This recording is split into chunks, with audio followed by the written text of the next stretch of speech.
بیٹھ جاتے ہیں نا بس عبادت کرو اور لڑائی وڑائی اسلام میں ہے ہی نہیں، یہ دنیا میں کوئی بھی عقل مند اس نظریے کا حامی نہیں ہوگا۔ تو طاقت اور قوت کی اسلام میں بہت زیادہ اہمیت ہے۔ اس سے ہمیں یہ بھی پتہ چلتا ہے کہ اپنے ملک کی، خاص طور پر اسلامی ملک کی جو فوجی قوتیں ہیں، جو فوجی طاقتیں ہیں، ان کی ہمیں قدر کرنی چاہیے، کیونکہ اگر کوئی بھی ملک عسکری لحاظ سے کمزور ہو جائے، کیونکہ اللہ تعالیٰ تو جو عسکری لحاظ سے طاقتور قومیں تھیں اللہ نے ان کا کتنا تذکرہ کیا، ہاں وہ اللہ کے باغی نہ ہوں۔ تو اسلامی ملک میں کوئی بھی اسلامی کنٹری ہے، چاہے سعودی عرب ہے، چاہے پاکستان ہے، چاہے ترکی ہے، کوئی بھی اسلامی کنٹری ہے، اس کی فوج کی قدر کرنی چاہیے، کیونکہ اسی کی وجہ سے ملک کا بارڈر محفوظ ہوتا ہے۔ اگر مسلمان عسکری لحاظ سے کمزور ہونا شروع ہو جائیں تو کافر ہمیں گاجر مولی کی طرح کاٹنا شروع کر دیں، اسلام دشمن قوتیں ہمیں کھا جائیں، ختم کر دیں ہمیں کھا کے۔ تو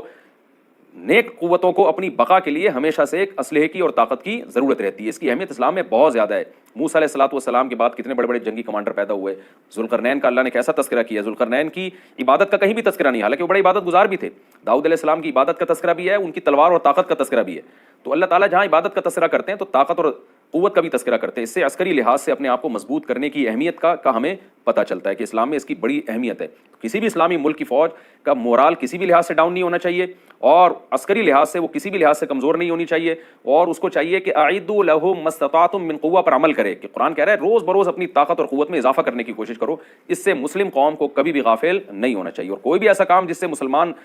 قوتیں اور طاقتیں کمزور ہونا شروع ہو جائیں، اس کام سے ہمیں بچنا چاہیے۔ تیسری بات